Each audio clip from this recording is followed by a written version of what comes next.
Buenos días.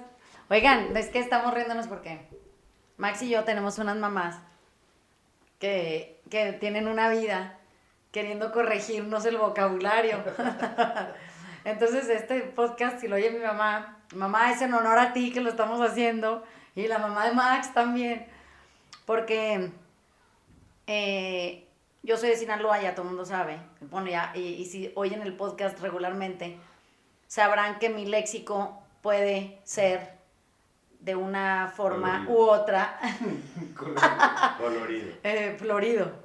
Pero no, lo que pasa es que yo creo que hay que establecer aquí un punto. Yo crecí en Mazatlán.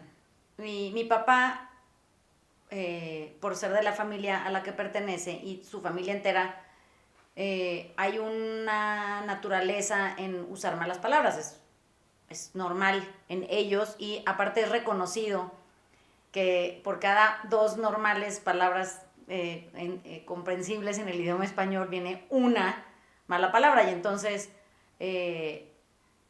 pues como que se vuelve natural crecer en una casa y eso es ligero, entonces se copia y siempre es fresco, y hay toda una estructura en saber decir malas palabras para la gente que no lo sepa. O sea, uno no puede nada más decir, como les decía ahorita, ¿y qué pinches quieres? ¿Cómo? Esa palabra ni va ahí. No se puede preguntar eso. ¿Cómo que qué pinches quieres eso? ¿Qué chingados quieres? ¿Cómo chingados quieres eso que quieres? Pero ¿qué pinches quieres? O eso que quieres es muy pinche, también se puede decir. Pero no puedes usar las malas palabras donde caen. O sea, como que hay en la Ciudad de México, yo lo he experimentado porque tengo 20 años viviendo aquí, cómo se ha aligerado un poco la forma de comunicar. También porque un poco el feminismo que está a tope, en donde las mujeres ya pueden y están autorizadas y deberían decir malas palabras de manera pública. Y entonces también por eso creo que si no creciste entre ellas, entre las malas palabras, no te es natural decirlas. O sea, no es un lenguaje que se aprende con la edad. Uno no puede decir malas palabras de pronto a los 25 años, pues es una cosa que se respira en la casa. Y las malas palabras también se dividen entre vulgaridades, que nunca se usan, y malas palabras, que sería decir pendejo, cabrón, pinche, chingado, y todas las variables de esas combinaciones que pudieran hasta usarse como verbos conjugados. Pero cuando se utilizan otros recursos verbales que son vulgares, eso dentro de las malas palabras no cabe. Entonces, oigo yo aquí mucho uso de vulgaridades, no malas palabras. Entonces, bueno, habiendo hecho ese statement, quien haya venido al taller, que es donde más malas palabras se usan, les explicaba yo a Max y Ale que las malas palabras dentro del taller son naturales en mí, pero además cumplen con una función específica, y es que los temas que se discuten en el taller son temas profundos, son temas difíciles, son temas delicados porque tienen que ver con la esencia del ser de cada quien, y las falsas identidades y el deber ser creado y todos estos anhelos atravesados y todas estas expectativas familiares o laborales.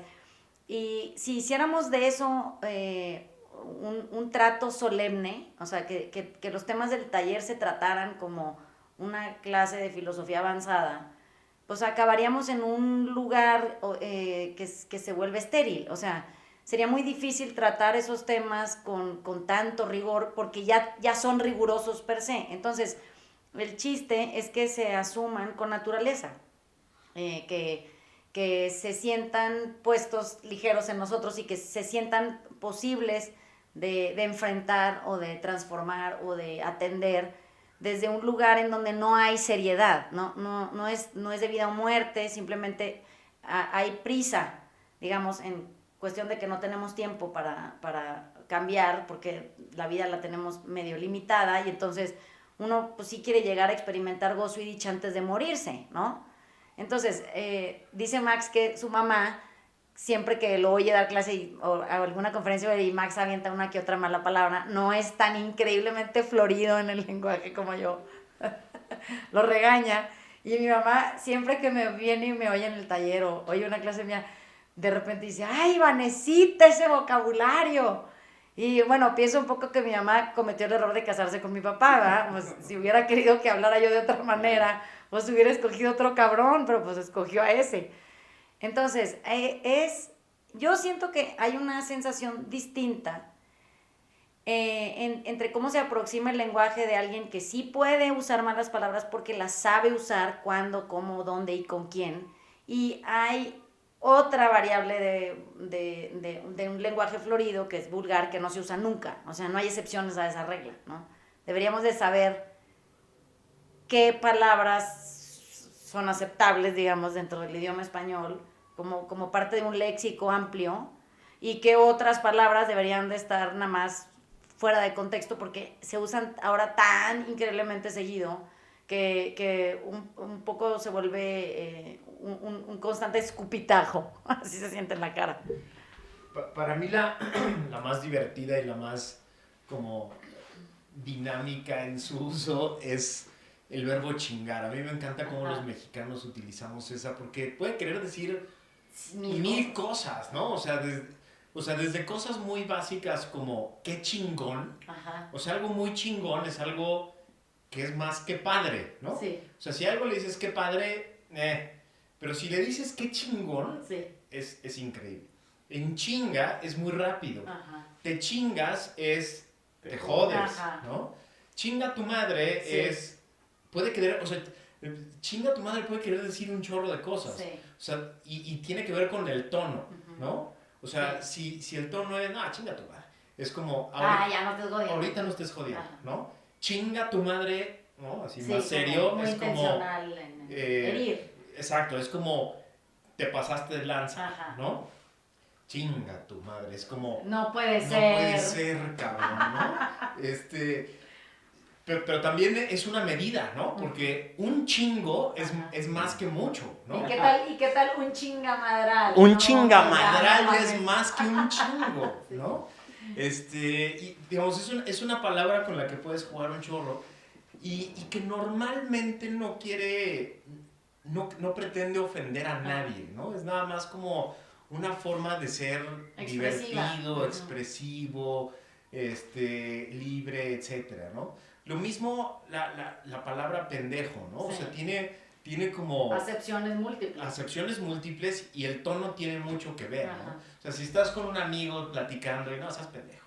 O sea, el tono así de no seas pendejo es como, no, güey, lo que acabas de decir es una mamada, no va, güey, no chingues, ¿no? Si haces una pausa un poquito más seria y el tono es diferente, no seas pendejo. Ajá, es como una advertencia, aguas, es cuidado, te estás pasando de lanza 3 rayitas, sí, ¿no? Sí. Si volteas y le gritas, no seas pendejo, entonces Ajá. es un regaño, es Sí. como, acaba de hacer algo grave, acaba de hacer... Sí. Entonces, digamos, tiene acepciones. Y una que a mí me divierte mucho el gran debate que se ha generado en torno a eso, es una que nosotros utilizamos de una manera como muy laxa, muy sencilla, Sí. desde chavitos, que es puto, ¿no? Ujú. O sea, desde chavitos, sobre todo los hombres, utilizamos en el foot, en el América, jugando así, ya no seas puto, güey, párate, ¿no? Ajá. Como una forma de decirle a alguien, no chille, Sí. Y a mí me impresiona todo el Contenido el emocional. contenido emocional que le han puesto últimamente a la palabra, porque es ofensiva de un grupo que tiene una preferencia sexual. La neta, por lo menos los de mi generación, cuando utilizábamos esta palabra, ni de pedo estábamos pensando en toda la connotación sexual, Sí. ideológica y demás que le dan hoy al tema. Pero eso es lo cagado ahora del idioma, ¿no? Que ahora hay que cuidarse de cualquier cosa, hay que estar pidiendo disculpas de lo que dijiste hace 20 años, hay que estar pidiendo disculpas del contexto y hay que tener diferentes idiomas supuestamente para diferentes foros, literalmente diferentes idiomas, ¿no? O sea, de una persona que crees que es un reverendo pendejo, en privado le dices que es un reverendo pendejo. Y voy a poner un ejemplo muy concretito. Es cierto eso. La gran mayoría de las personas que conozco hoy en este país creen que el presidente es un pendejo. Sí, sí. Y he escuchado a prácticamente todo mundo en privado decirlo. Pero cuando lo tienen que decir en público, lo que dicen es, el presidente es una persona limitada o muy soberbia, que tiene su... Cuando en realidad lo que quieren decir es que es un pendejo, ¿no? Sí. Y o sea, parte de lo que hace muy ligero el taller es que aquí se habla un solo idioma. El idioma de todos, el idioma que todo el mundo hablamos. Y no hay como una adaptación, ni en el taller, ni en las conversaciones, al idioma propio, al idioma que se puede hablar hacia afuera, al idioma que todo el mundo puede escuchar. De la amplitud del vocabulario. Exacto. A Vanessa y a mí, platicamos ahorita que nos han regañado varias veces que decimos groserías porque somos limitados en nuestro vocabulario. No, la neta no. O sea, o bueno, no sé, igual y sí soy medio limitado en el vocabulario, pero cuando alguien es pendejo, no medio tonto, no medio ignorante, no medio soberbio, es pendejo. Y tiene una connotación muy específica. Muy específica. Yo creo que hay una elocuencia fantástica en las groserías. Me acuerdo cuando pues en las primeras partes del taller siempre dices que tienes dos opciones, que ser de hueva o ser una hueva. Armar pedo y ponerse de hueva. O crecer y transformarte. Y creo que armar pedo y ponerse de hueva es totalmente elocuente. Todo el mundo entiende perfectamente qué es eso. Si tú quieres pasar eso a un idioma, entre comillas, propio. Pero pues, ¿cómo lo dirías? Exactamente. Ahora sí que me da hueva pensar cómo lo diría. Pero lo otro es muy preciso. Entonces, como que por un lado dices, oye, hay una elocuencia ahí fantástica y una, si quieres, simplicidad en la comunicación. Y por el otro lado, lo que tú decías, Max, que es como que hay dos lenguas en una, ¿no? Y yo hablo de manera coloquial, con groserías, pero cuando quiero ser muy propio, tengo esta otra manera de comunicarme que suena pues, un poco de huevo. Entonces qué chistoso que no podemos nada más hacer uno, y creo que eso es lo que se hace muy bien en el taller, que sí hay nada más una lengua, y bien rápido te pones cómodo hablando en eso, pues porque así es como hablas con tus cuates o con la gente cuando estás en confianza. Entonces qué raro que todavía tengamos que poner esta fachada fuera del taller donde presentamos esta versión de persona que sus mamás estarían de las cuales sus mamás estarían muy orgullosas.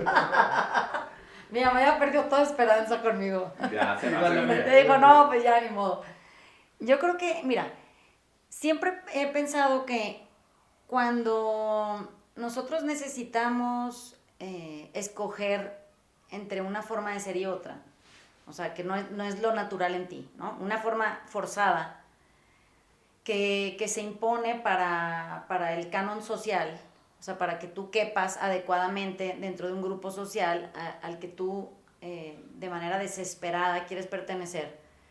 Entonces tú tienes que hacer uso de un recurso o un léxico muy particular. O sea, tú tienes que aprender a expresarte en frases cortas, tienen que estar muy bien articuladas, tienen que tener un cierto manicure para poder ser presentables, tienen que exhibir dentro de un rigor una palabra elevada dentro de un montón de palabras más asequibles, porque pues así estás midiendo a tu interlocutor, ¿no? Claramente sí puedo hablar así, lo acabo de hacer, pero mi punto es que eso no es natural en mí. O sea, una cosa es que lo sepa hacer y otra cosa es que me nazca. A mí me nace hablar como crecí, eso es lo que pasa. Me nace ser la hija de mi papá y la hija de mi mamá, y en la ciudad de Mazatlán y entre la gente en la que viví, y no había ninguna necesidad de pertenecer a nada, porque en el puerto todo el mundo pertenece. Eso quiere decir que toda la gente que estamos ahí cabemos, ¿no? Nadie siente que cabe mejor que nadie en ningún lado. Eso lo hace sencillo. Eso te permite también a ti ser tú. El 99% de las veces. Ya el 1% que te quedó ahí, pues igual y andas de hueva y estás tratando de quedar bien con algún chilango que vino a visitar la ciudad y le andas queriendo presentar tu mejor escenario, ¿no? Pero la verdad es que eso al final no funciona, porque eventualmente sales tú. Eso quiere decir que como ¿cuánto tiempo te calculas esconder? Esa es la pregunta. Bueno, en el taller no se puede esconder nadie porque uno cuando llega al taller es cuando tomó la decisión de regresar a sí mismo, o sea, cuando decide retomar el camino de vuelta a cada quien y tratar de hacer las paces con la persona que ya es, no con la que le gustaría ser, que es con la que nomás no logró hacer las paces y por eso anda acá perdido valiendo madre. Cuando tú llegas al taller y te digo, ¿qué pasó? ¿Vienes porque andas valiendo madre? Pues se entiende perfecto, ¿va? Como que dices, no, sientes por alguna razón que has perdido la ruta que tenías trazada en un horizonte de logro y colocación personal, en un futuro prometedor, puta, qué hueva, qué chingados estoy haciendo aquí. Entonces, si tú pudieras encontrar integridad, eso quiere decir, la palabra integridad quiere decir hacer completo, entonces entenderíamos que yo necesito hacerme completo y para hacerme completo yo tengo que asumirme, tengo que poder incluir todos los pedazos de una historia que me definen y me han traído a tiempo presente. Y tengo que dejar de vivir en estas divisiones naturales que hago para que no se me vean los pedazos de mí que me avergüenzan o me generan culpa. Si yo no pudiera integrarme, eso quiere decir asumirme mazatleca de mi casa, con mis papás, en el entorno en el que crecí, en el nivel social que me tocó, con los permisos que eso garantizaba, pues entonces yo estaría mintiendo. O sea, yo no podría dar un taller que dice, está toda madre convertirte en la persona que ya eres, porque yo sería la primera que está vandalizando eso y estoy inventando que soy una persona que en realidad no soy.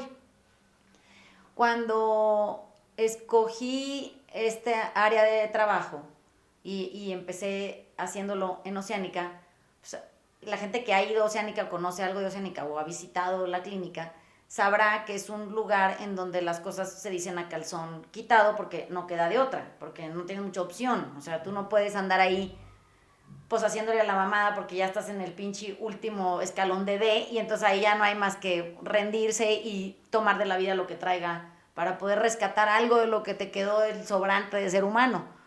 Entonces, cuando me di cuenta que uno sana cuando puede dejar de estarse cuidando en lo que proyecta y cuidando en lo que exhibe y cuidando lo que se le ve y cuidando lo que tiene tan bien escondido para que no lo descubran y cuidando, tanto cuidando.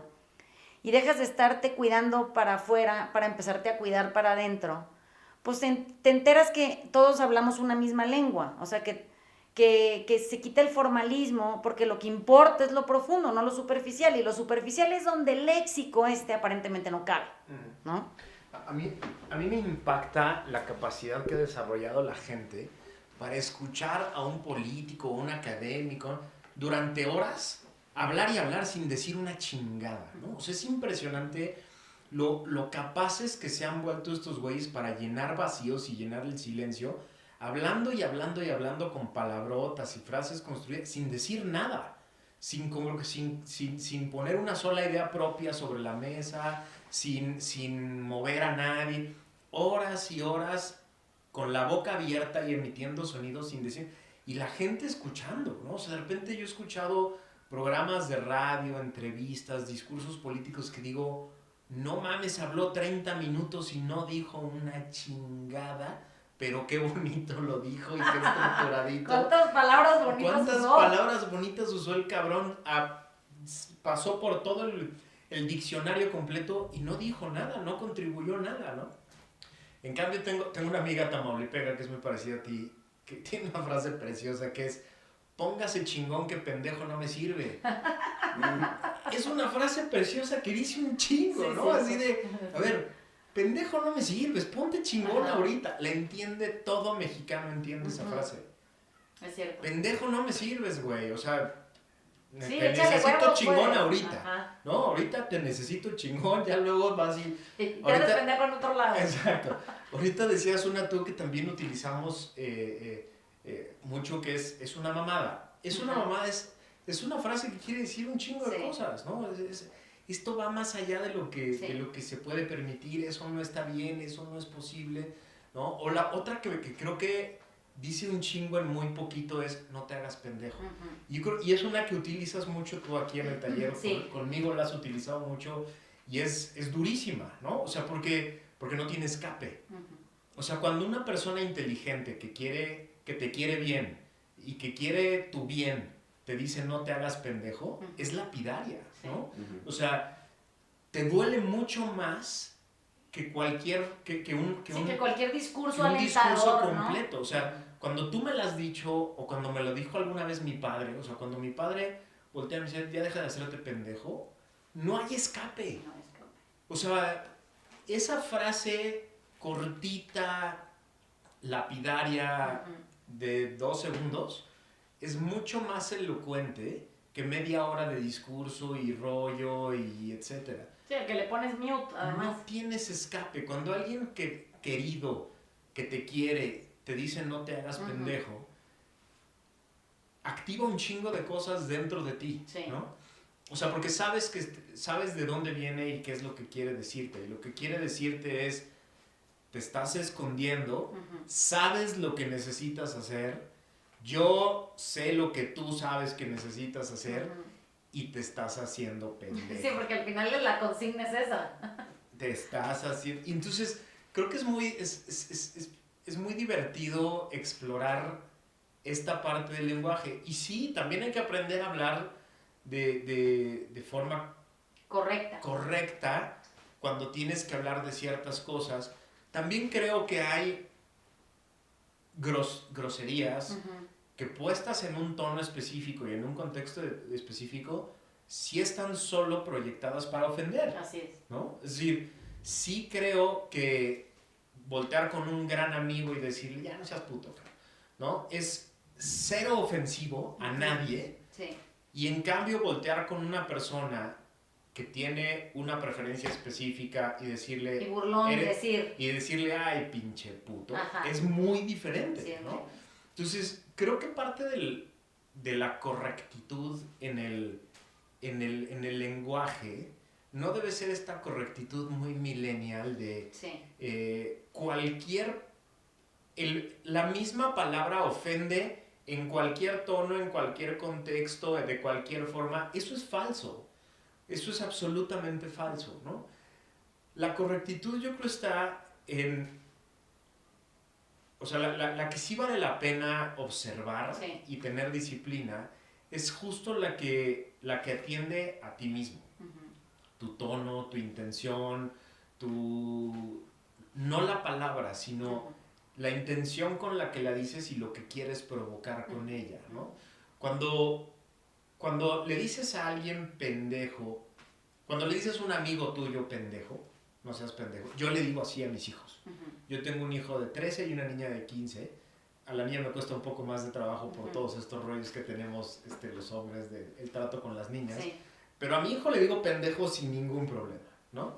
Y se lo digo con todo el amor del mundo. De verdad, se lo digo con todo el amor del mundo.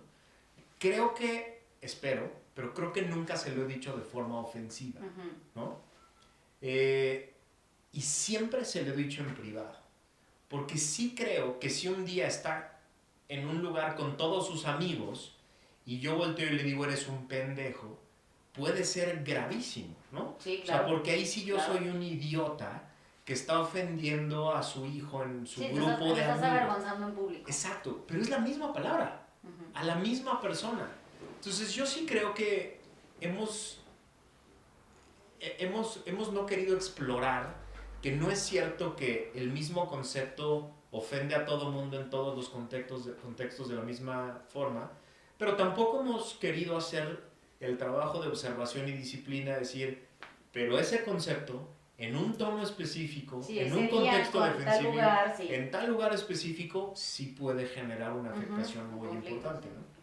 Yo creo que le acabas de dar el clavo, porque es una palabra solo es eso, pero la intención es lo que trae el propósito. Entonces, yo puedo dirigirme a alguien sin usar una mala palabra y ser totalmente erosivo e hiriente, que si me volteo y uso, ahora sí que agarro todo el léxico que tú quieras, con un tono alegre o amoroso o lo que sea. Entonces, sí me parece que otra vez tendemos a simplificar que, oye, las palabras son lo que importan y no lo que hay atrás de ellas, que eso es mucho más profundo. Y ahí es donde sí, como dices, te puedes observar, puede ser totalmente erosivo, puede ser ojete, o puede ser amoroso y buscar pues nada más el bien en los demás. Yo creo que yo tengo mis primas chicas. Hay un mito que dice que si tú dices malas palabras en tu casa, tus hijos van a decir malas palabras todo el tiempo, en todos lados, ¿no? Cosa que en mi casa se ha probado no es cierto. Mis hijos, yo nunca los he oído decir malas palabras como fuera del contexto familiar, para empezar. Y cuando las han dicho, las saben usar muy bien. Eso quiere decir que están bien acomodadas, tienen el tono adecuado, vienen con la intención correcta, tienen la enunciación y la cadencia. Entonces, como que, bueno, eso, qué tranquilidad. Y pensando en eso, una vez, cuando mis hijos todavía eran chiquitos y querían ofenderse entre ellos, uno le decía al otro, eres una puerta, eres una puerta. Entonces yo me daba risa porque decía, qué chistoso, que la intención de ofender está ahí, en la palabra puerta. Entonces la otra contestaba, pues tú eres una silla, pero estaban furiosos. Entonces se ofendían con palabras como puerta, silla, mesa, chancla. Y decía yo, es que, o sea, lo tenemos en nosotros porque no es la palabra, o sea, la suma de las letras lo que al final hiere, sino es desde dónde sale y con qué intención está puesta, ¿no? Cuando les dije, miren, no, a ver, vamos a aprender a decir lo que queremos decir. ¿Qué le quieres decir?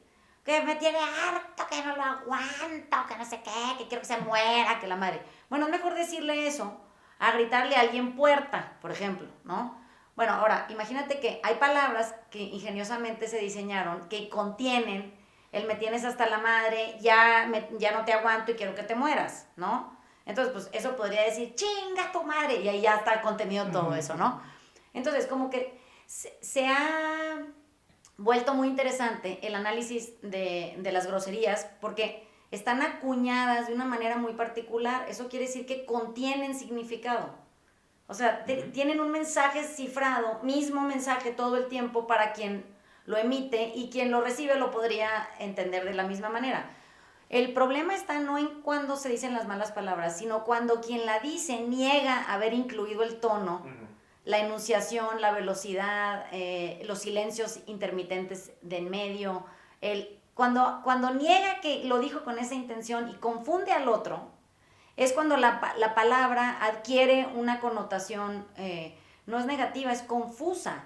Entonces, si yo te digo, ay Max, qué pendejo eres, y tú dices, no, me ofendiste. No es cierto, no te ofendí.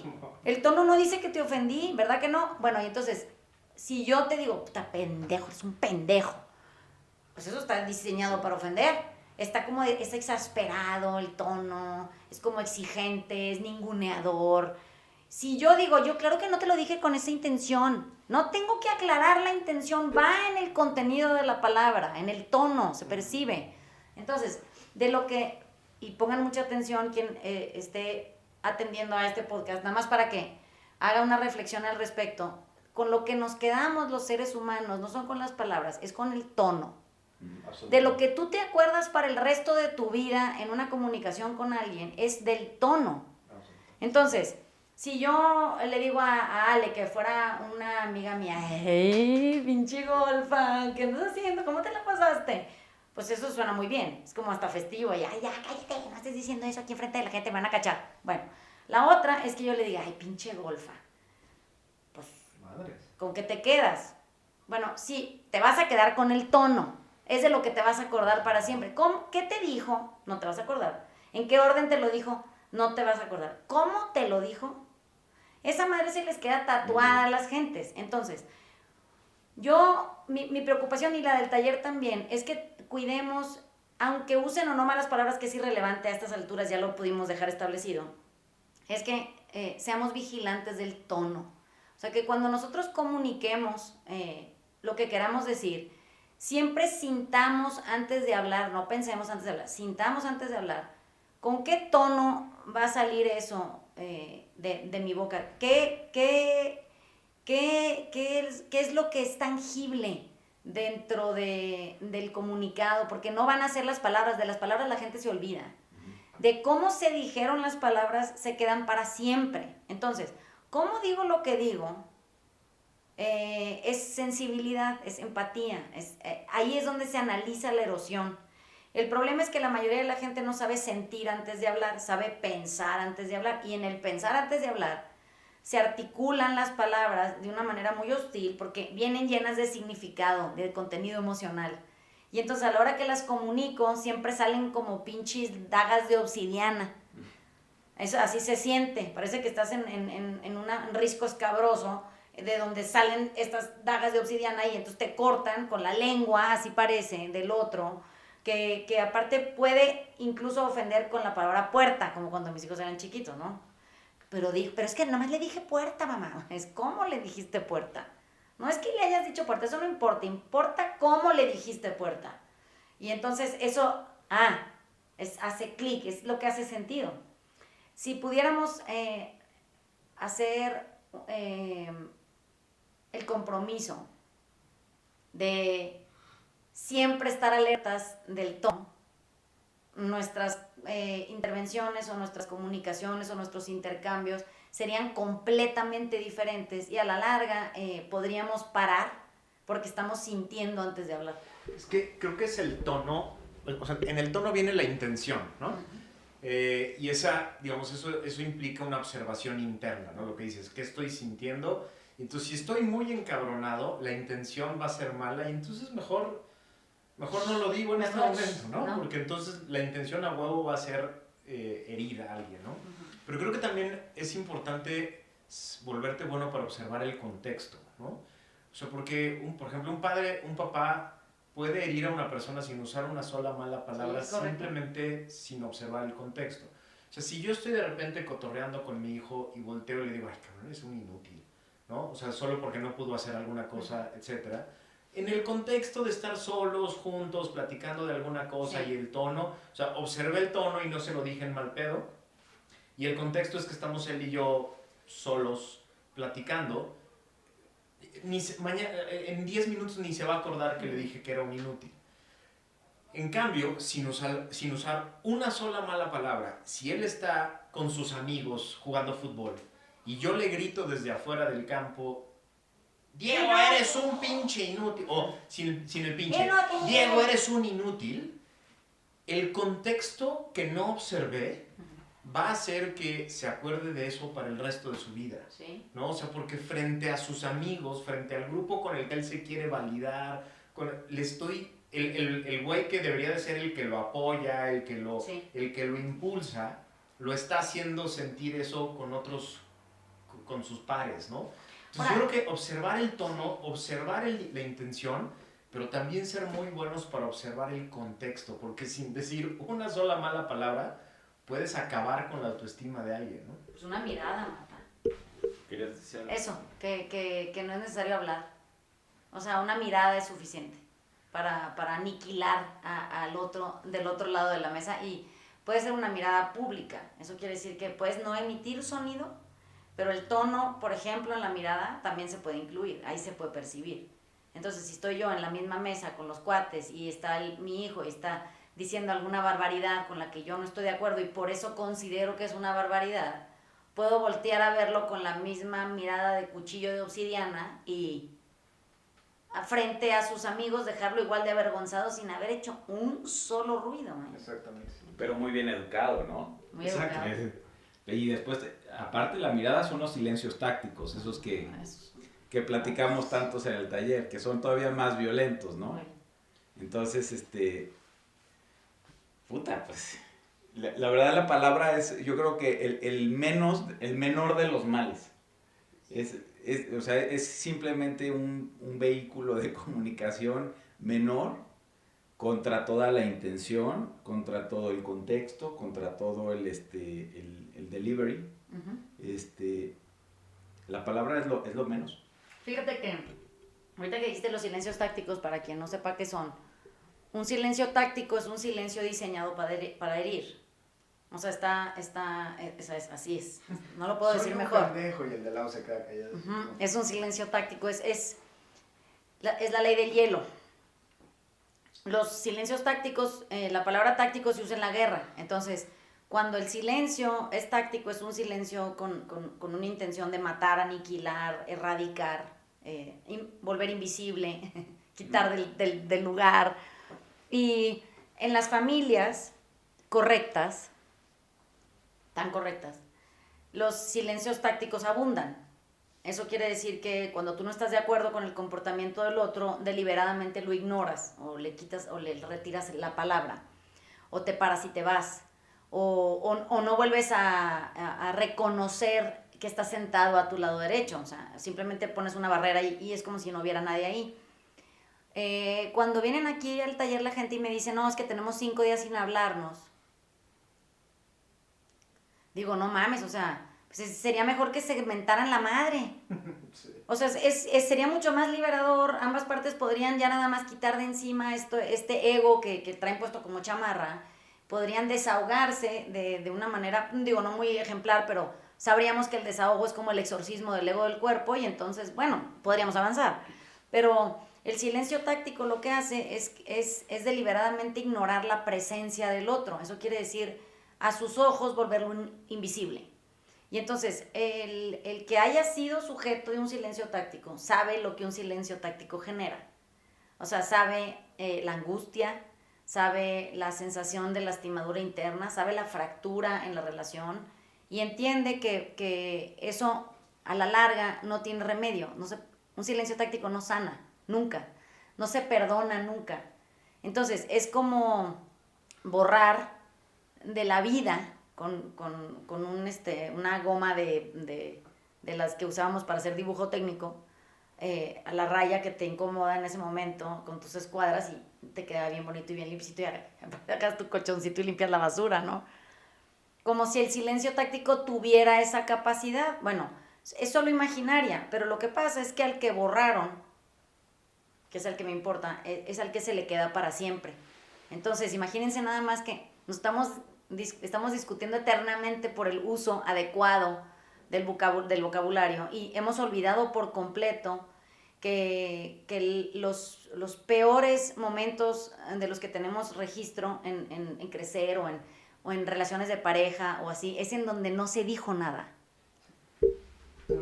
Ahorita me vino a la mente con esto del silencio táctico y lo que hemos estado platicando, me acordé de una señora que para mí siempre ha sido muy impactante, mamá de una de mis mejores amigas de toda la vida, es que espero que no nos esté escuchando. Y sí, pues ya se enteró. Sí, pues ya se enteró. A mí esa señora me generaba un desprecio brutal porque era la persona más correcta que yo he conocido en mi vida, en el idioma, en la forma de vestir. Bueno, la mesa de su casa siempre estaba perfectamente puesta. Las cagadas que les ponía a las como 5 muchachas que tenía, si el tenedor estaba del otro lado, y nunca jamás en mi vida le escuché decir una grosería. Es más, nunca la escuché hablar de un modo que no fuera perfecto, correcto, en el tono, en la forma, sí, en la chingada. Y le decía unas cosas a su hija que a la fecha yo me acuerdo de lo que provocaban. O sea, cuando estábamos comiendo todos en la mesa, me invitaban seguido a comer a su casa, y de pronto la señora volteaba con su hija y le decía una frase sin usar una sola grosería, una sola mala palabra y sin cambiar el tono. Y todos los que estábamos sentados en la mesa lo sentíamos como un cuchillo que, ajá, se le acababa de clavar a su hija, sí, y volteabas a ver la cara de la hija y la hija lo había recibido como una daga, ¿no? O sea, era brutal, para mí era brutal cómo se vivían esas comidas, porque siempre pasaba. O sea, siempre estábamos hablando de cualquier pendejada, ¿no? Y de repente la hija, mi amiga de toda la vida, hacía un comentario y la mamá le reviraba con tan. O sea, pero siempre en el tonito correcto, el tonito de sí, no hay gritos, no hay ese. De familia rica de México, uh-huh, tonito así como muy pausado, sí, muy con palabras muy correctas, y eran unas pinches dagas horribles, brutales. No se me va a olvidar nunca. O O sea, no se me va a olvidar nunca el silencio que se... O sea, siempre después de la daga seguían como 30 segundos en los que todos volteábamos al plato así de madres, ¿y ahora qué se dice? ¿No? Y mi amiga que siempre tenía el recurso de reírse, cambiar el tema y decir, pero se le veía siempre como acababa de recibir un knockout completo, ¿no? A mí nunca se me va a olvidar y desde entonces a mí me queda esta idea de vale madre las palabras que se usen, lo importante es de quién vienen, cuál es la intención, cuál es el tono y cuál es el contexto. Sí. Eso mismo, dicho por esta señora, sin los amigos presentes, seguramente mi amiga se hubiera cagado de risa y no pasaba nada porque ya estaba acostumbrada a las regañas. Sí, o le dice, ay, no estés chingando, no estés chingando y se acabó. Pero dicho enfrente de todos sus amigos, en el tono y la forma, siempre era muy brutal para mí. Yo me acuerdo, y me voy a acordar toda la vida de esos momentos. Si tuviéramos la oportunidad de hacerlo otra vez, eso quiere decir de corregir aquellos momentos en los que nos acordamos que pudimos haber de alguna manera deliberada herido a alguien, o sea, la susceptibilidad, su autoestima, su manera de verse, que le dimos en la madre a alguien en su propia percepción de sí mismo, o sea, cosas que a lo mejor el otro ni cuenta se había dado, ¿no? Y de repente, gracias a tu intervención o no, tu silencio, cayó en cuenta, ¿no? Que es una persona despreciable o insuficiente o carente o incapaz. Si tuviéramos que corregir eso y tuviéramos que hacer un acto reflexivo, nos daríamos cuenta que hemos sido sujetos de ese mismo abuso que estamos propagando. Entonces, a mí me preocupa mucho y el taller hace mucho hincapié en eso, es que tenemos que ser muy observantes de cómo somos erosivos, no de si somos o no. Eso no es relevante. Sí somos, entonces no importa. ¿Cómo somos erosivos? O sea, cómo nosotros hemos mastered esta manera ruin de herir, de atravesar, de ser punzantes, de ningunear, de exigir incluso en la vida del otro, cuando nosotros somos víctimas del mismo maltrato, pero lo internalizamos ya como un abuso amoroso. Y entonces nos volvemos estas gentes abusivas, aparentemente amorosas, o sea que tenemos buenas intenciones, según nosotros, pero que al final dejan al otro estaqueado a medio patio. Entonces, cuando yo copio de mi casa cosas que son hirientes, lo único que sí sé y de lo que me puedo asegurar es que las voy a usar de la misma manera. Eso quiere decir que cuando yo copio el uso de malas palabras, pero son festivas y son gozosas y están bien acomodadas y hay pura dicha y están cagadas y te mueres de risa, no hieren a nadie, están puestas ahí para lo que están diseñadas, o sea, para llenar espacios de ligereza. Cuando yo no puedo hacer eso con lo que es hiriente, yo lo que guardo en mí como una herida, lo traduzco como una herida. Entonces, es como, el otro día leí algo que era muy poético y se veía muy bonito y decía que uno, cuando tiene una herida, trata de escapar a través de ella, ¿no? O sea, me la imagino abierta y supurando y tú queriéndote escapar por en medio para salir. Dice, pero el problema es que eso no es posible y entonces la herida misma te jala adentro y crea una cicatriz para que ya nunca puedas escapar. Entonces, me pareció una imagen escalofriante. O sea, yo en mi cabeza, que es toda gráfica como de cuento, dije, ¿qué chingados es eso? O sea, se ve horrible. Bueno, así se siente. Entonces, cuando nosotros tenemos que tener mucho cuidado porque a veces las heridas las generamos nosotros en nuestros intercambios, como sea, silenciosos o ruidosos, y el otro está tratando de escapar por esa herida, pero su misma condición de abuso no lo va a dejar y entonces se va a retraer dentro de ella, van a coserle la cicatriz y nunca jamás va a poder escapar. Entonces va a generar el mismo sufrimiento al que fue sujeto. Entonces tengan mucho cuidado con las palabras que usan, dónde las usan y para qué las usan.